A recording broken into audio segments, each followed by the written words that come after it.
officer, hey, you can go talk to him whenever you want. It's not that big of a deal. Like, I've been there 3 months, one person's called me on the radio. And everybody was like, oh my God, I can't believe you called him on the radio. I was there at lunch with my wife. I was so excited that someone actually called me. Like, that's my number. That's my number. Somebody's calling me. So that's fun. What else? Yeah. Oh, that's right.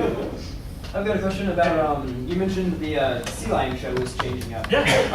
How do you guys decide what needs to be changed with shows, rides? How do you keep up with the current trend of culture? So we do guest surveys every day at the park. 150 people in our park get surveyed every single day that we're open. We take those guest surveys and we ask people a lot of questions, and we give them free bottles of water and ice cream and take care of the kids while they're answering questions. Make sure they're taken care of. But we take those questions and we ask them specifically about the engagement level, the entertainment level, the education level of our shows. How many people went? How many people didn't go? Why did you go? What did you do? So we combine all of those guest surveys that we get on a weekly basis, and we watch scores for the shows.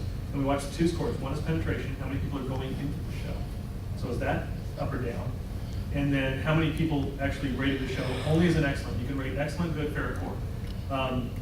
Our poor scores on just about any characteristic of the park range in maybe the 0 to 1%. Very rarely will we actually get 2% of our guests saying something is poor at the park, which sometimes tends to lead you to believe that they're not being honest with us because, come on, not everybody does everything perfectly, right? And everybody certainly has different rating skills in their own minds about what things should be. But we only watch excellent because if you try to combine excellent and good, you wind up with a 90% something score. Well, that's really hard to move the needle on. How can you improve from 90? We can spend $100,000 and not improve something from 94% to 95%. So we go through the excellent ratings because that's what we want to be, it's excellent. When those excellent ratings start to drop or start to fluctuate, we'll start checking the show. And we'll go through show notes, and we'll go through weather patterns, and we'll go through all kinds of things. Was there something going on with sea lions? Was there something going on with trainers? Was there people taking liberties with their lines that maybe they shouldn't have been, and those types of things? When we go through all that stuff and realize, hey, everything in the show is the same as it was yesterday, 2 weeks ago, 3 weeks ago, maybe the show is not as fun as it used to be. Maybe it's not as characteristic as it used to be. And certainly after an 10-year period of time when Canada Road Caper's been going on, that probably is time to change up the show. We know somewhere between a 7 to 9 year time frame is when shows start to get really old, especially for our pass holders. So now there are some pass holders and groupies that come to each show that don't want us to ever change. That's our show. We love that show. Tim made a joke when we were driving here was that the best Sea Lion show we ever did was the first Sea Lion show we ever did at SeaWorld, which was Spooky Kooky Castle. All of our pass holders begged for that show to come back, and they keep wanting to bring it back. We may bring it back for Halloween one time, but we don't bring it back and try to bring something new and refreshing. And actually, Sea Lion High, our new show that opens up May 18th, has a more educational spin on it. It's about Clyde and Seymour go to high school, and I mentioned they don't quite finish in time. Well, there's some educational components that allow us then to pull into that show about sea lions. They have to learn something about how much fish a sea lion eats, or how long a sea lion lives, or those types of things that you usually get questions out of, but it's hard to put into a entertainment show. So we're also the only ones really that put together shows that are highly entertaining, and we try to be educational. So you keep moving that, or he keeps dodging. So okay. No, you're fine. You're okay. So we're the only ones that we know of that do this. Zoos, mostly you go to, they have very, very educational-driven shows. We're the only ones that use that model of really engage you and really get you excited, and then try to teach you small things as you go through that. So makes it tough because we don't have anybody to benchmark off of. Good question. Yeah. So I think last time you talked to us, you said something about how the recent Shenandoah attack had made you pull the trainers out of the water for the, and I think you said something about a plan to put them back in, Yeah. some special training. Has that happened yet? Or what's Yeah, the it has. status on that? Yep. So back in 2010, this is another thing where we don't like about Blackfish because they're actually profiting from us, from a SeaWorld standpoint, by talking badly about us. They're also profiting by someone who both Tim and I know very, very well, Donna Brancher, who passed away actually 5 years ago last week.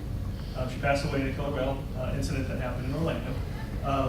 And she was a good friend of ours. We knew her very, very well. And they're profiting from her death.